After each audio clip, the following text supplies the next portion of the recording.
Well, thank you guys so much for joining us. We have Wendy with Wonderland, and then Lance with oh my gosh, Gingerfoot Garden. Gingerfoot garden. Yep, my mind went blank for a second.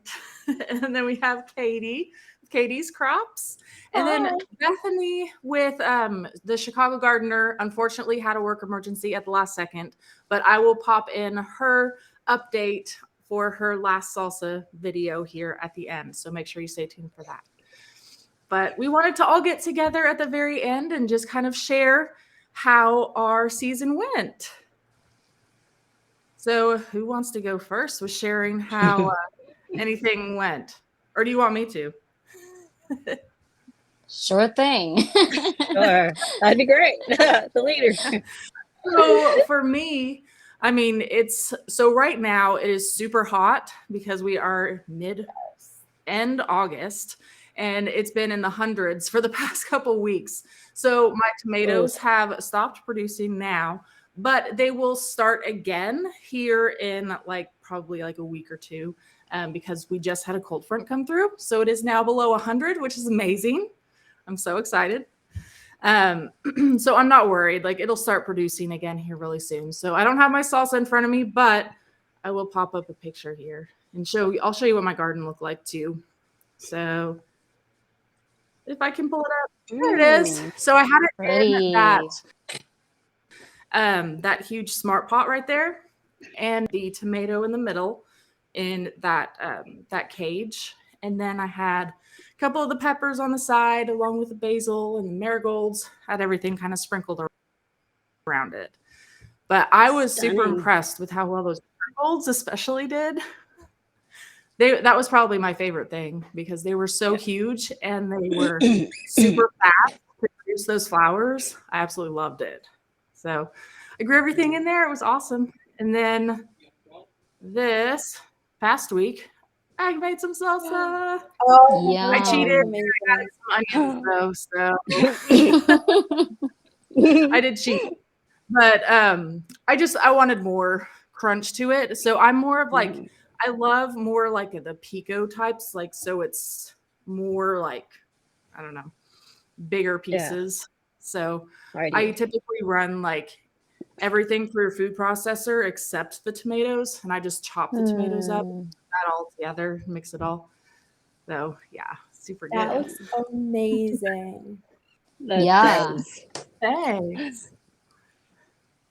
Who wants to share? I guess I can share now. I'm excited to see everybody's. So oh my gosh, I had a blast doing this. I love cooking fresh from the garden. So it was so much fun to make my salsa. We've had kind of a wild summer here. As I'm sure y'all know, we've had heat indexes of up to 115 here. So it's been quite a lot for my garden.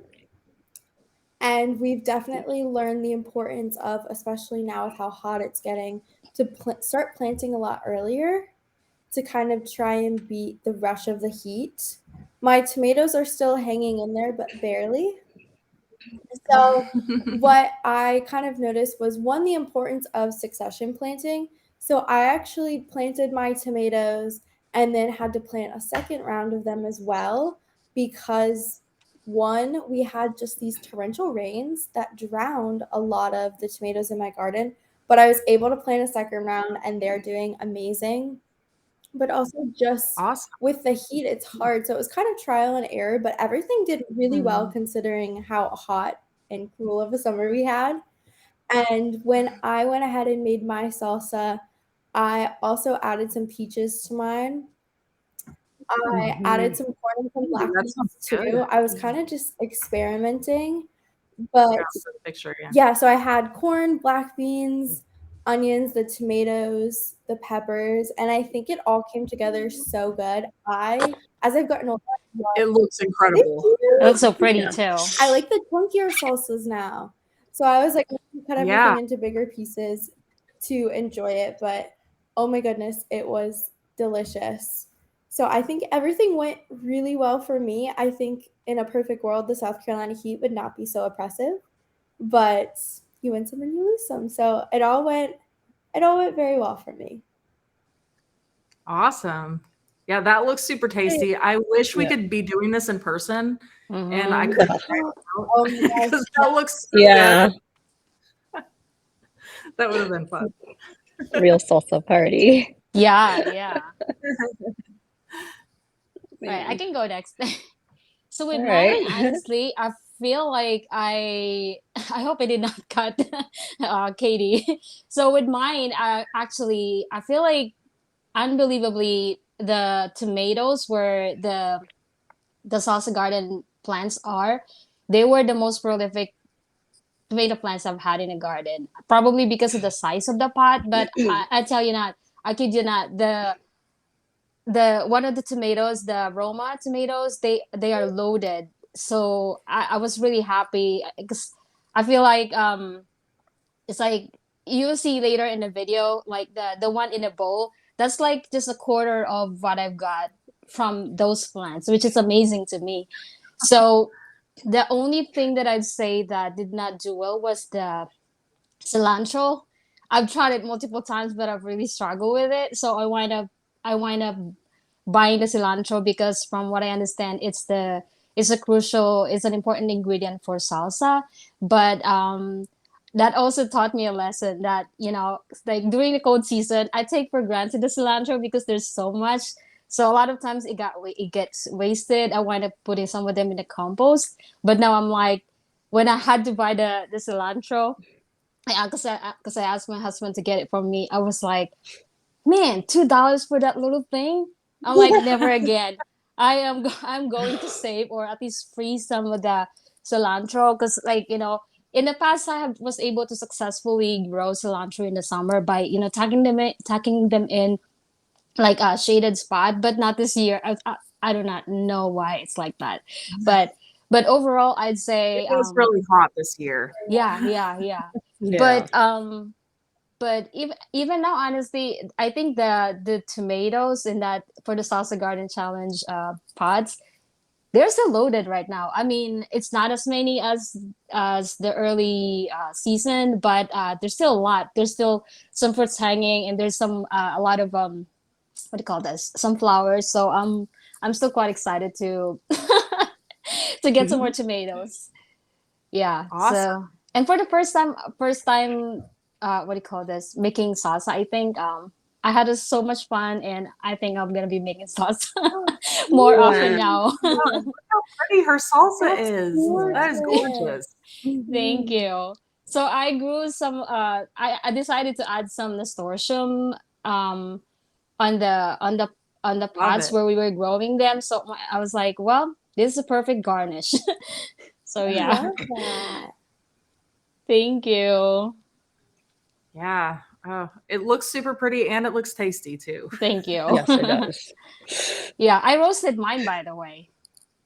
Yeah, Oh, I saw It one looked like it. person. Yeah, I saw one person do it. They roasted it, the jalapenos and the tomatoes. So I did the same thing, and I like it. I may try it one of these days. The ones that are more chunky, like what you guys did, I'll try it one day. awesome. So how else did you do? What else did you do to it? You roasted it and then did you just like run it through like a blender or Yeah, dehydrate? yeah, just to make it a little easier. I've even seen one person. I think the Mexican way, they kind of use a mortar and pestle Mhm. to cut to make them more puree kind of thing. So it's not really puree. I'll try it one of these days. But now I was just trying to make it easy for me. Yeah. Yeah. Yeah. Well, again, that looks super pretty. I gotta Yes, pop it up it again does. Oh because my it gosh, looks Yeah. it's delicious. super tasty too. It looks Thank like a you. really nice, fancy, traditional one. Yeah, You know? It it's in a Yeah. nice restaurant with the little Oh, Nice, thank you. robust, and Thank smoky. you. Yeah. Yeah, and nasturtium, that's a really good flower too to go along with a lot of those plants. Oh, Mhm, Since we yeah. mhm, That mhm. heat. Yeah, that's You one that know, I grow a lot of too.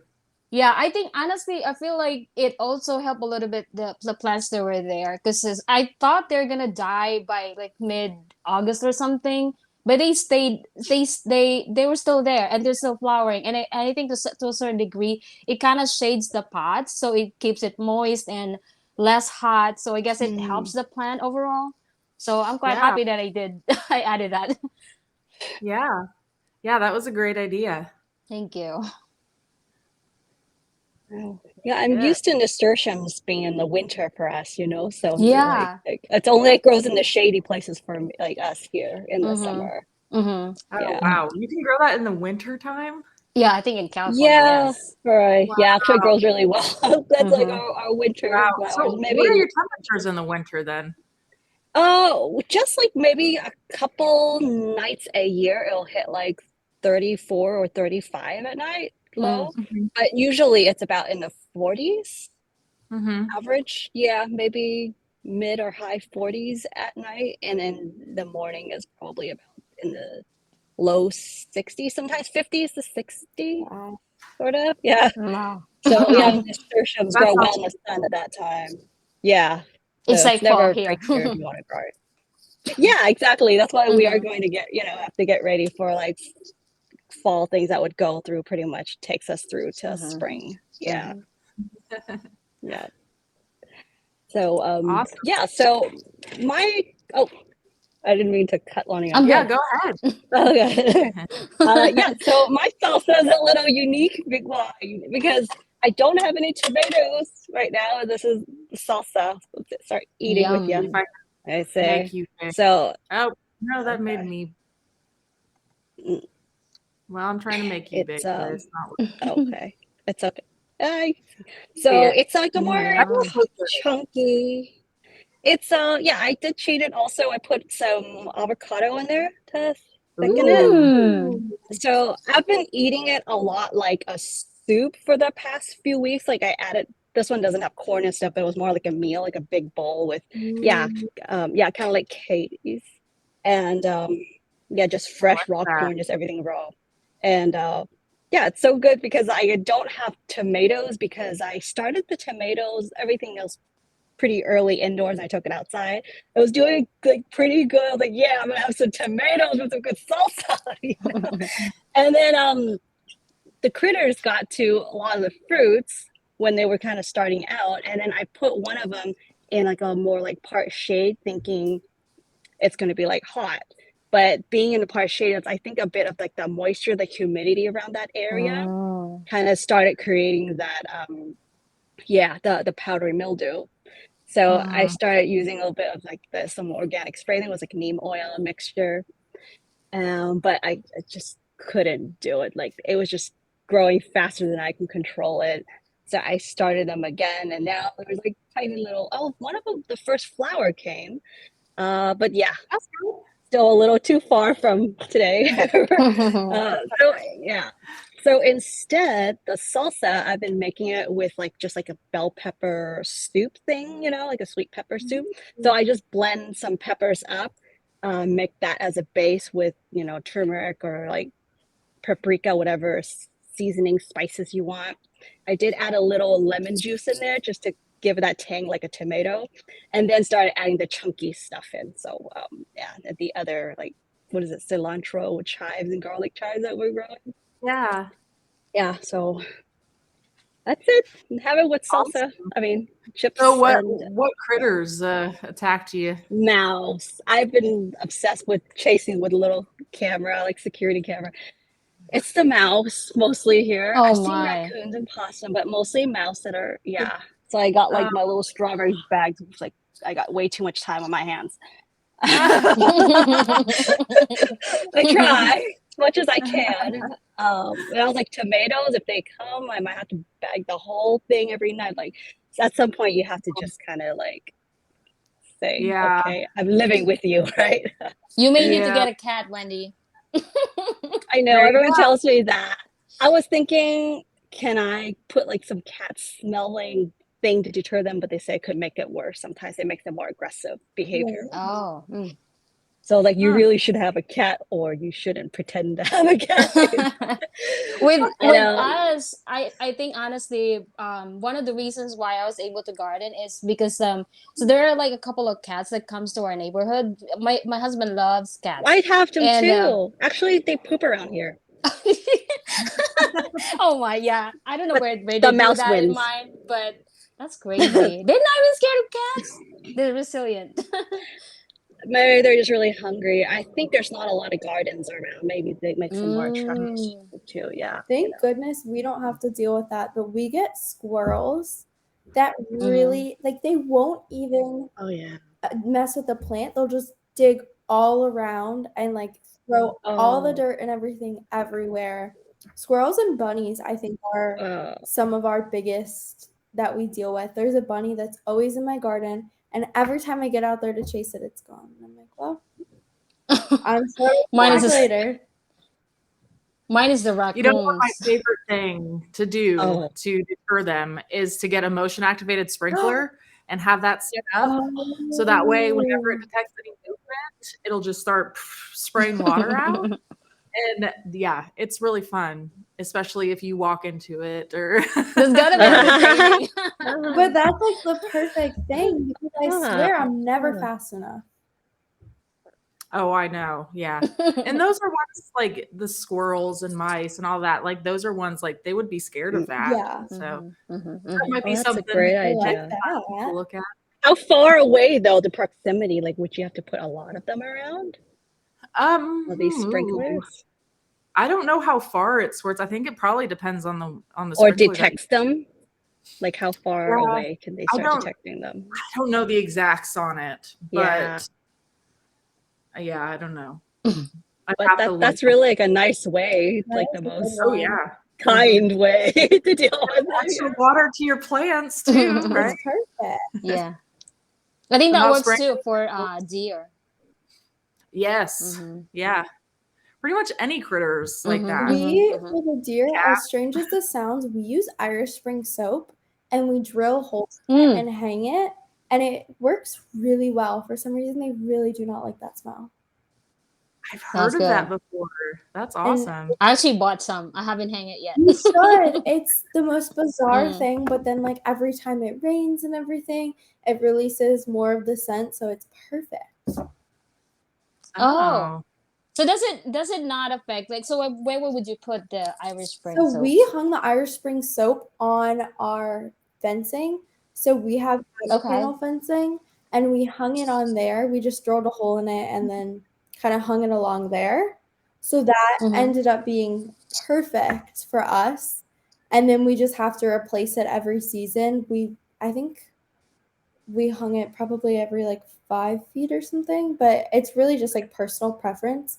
And it doesn't affect any of the plants or anything. We have it out by our pollinators, and it hasn't done anything to the pollinators or anything. So it's been really good for us because we've tried everything for the deer, and this seems to be, knock on wood, the one that does the trick. Oh, I hope so. Because with mine, I get constantly visited here by raccoons, and at night they make a mess of my garden. So I'm hoping that'll help. So I bought some, but haven't really done anything with it yet because I wanted to get a I'm thinking of like just putting it in an organza bag, but I'm thinking, how do I protect it from the rain? But then hearing from you, it gives me a different perspective. Yeah, no, I think the rain is an added benefit. That's good to know. Yeah, I actually got, you know, those Premier One electric fencing that they're like a white net kind of, and you hook it up to like a solar charger, and it just like it's like a little like dry air shock is what it feels like to you. But like if an animal comes up to it, like it's supposed to like really scare them and deter them, and they don't want to go through. And that's helped us a whole bunch. Oh, I might because we were having a lot of issues with like raccoons and stuff too. And that since we put up that, it's been great. I might ask for a link from you. Yeah, link would be awesome. Yeah, it helps a lot with our chickens as well because our chickens were had a really good taste for all of our food. They're like, this is nice. Help with the bugs and the pests, but they were also helping themselves to our food. And I was like, no, this doesn't work. They're like, You can go outside. delicious. I'll toss you out some of the goodies.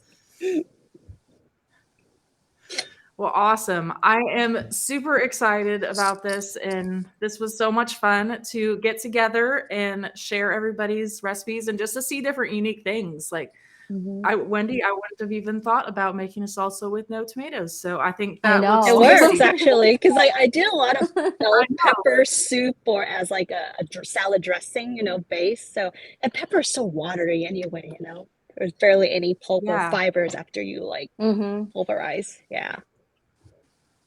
Yeah, I love how everybody's was completely different and unique. It's fun. Yeah, definitely. I love it. So many ways you can go out and join it. Awesome. Well, thank you so much, guys. This was super fun, and hopefully we'll be growing again together. Yep. It was fun. Thank you. Thank you for having us. Thank you for having us. Yeah. This is my salsa garden on my rooftop deck. I have a determinate Roma tomato right in the back there. It's growing in a 30-gallon grow bag. I really like the size of this for my container garden, and the tomatoes just started being ready to harvest in the last week, and every time I come out here I find more. Then in front into 10-gallon grow bags, I have over here my jalapeno pepper plant, which I just cleaned out, so I don't know if there's any in here that you can see. And then over here I have my sweet pepper plant, also in a 10-gallon grow bag, and same thing, I just harvested the ripe ones, but you can see new ones starting to grow here. Over here in my herb rack then, I have some of my chives that I'll use in the salsa. I did also have cilantro growing, but they are a cool season crop, so I don't have that currently bolted in the garden. I can't believe we're already in August. Here are the updates of the salsa ingredients in my garden. Coriander or cilantro have bolted way long ago, which I also enjoy the seeds and the flowers of, but I did reseed it. So these are the baby plants. Peppers are doing really well. I got quite a few of them, so I decided to put them in the green stock garden. I've been harvesting peppers and basil this month. The chives and the garlic chives, I started out with just 1 to 2 seeds per bio sponge, and they've been multiplying now. Those Whopper marigolds, I decided to put them on a vertical system, a little bit on the raised beds as well. They just got done blooming, but I'm really excited that there's more flowers that are coming soon. They look so stunning next to these different colored sweet potato leaves. As for the tomatoes, I had to start a whole new batch of seeds because the old ones died back due to powdery mildew and just critters getting to just messing up the plants and eating up the fruits. But luckily, this cascading variety of tomatoes do start to flower pretty soon, so hopefully I should be getting some fruits by fall. So that's the updates on my salsa garden. So here is my final product of salsa. It's absolutely delicious. The fresh tomatoes, onions, pepper, the fresh herbs, everything just complements each other so well. And I love that I added the peaches because it gives it something just a little bit extra. I had so much fun participating in this challenge. Thank you to my friends at Park Seed and From Seed to Spoon for including me in on this. I hope y'all's salsas turned out as delicious as mine did, and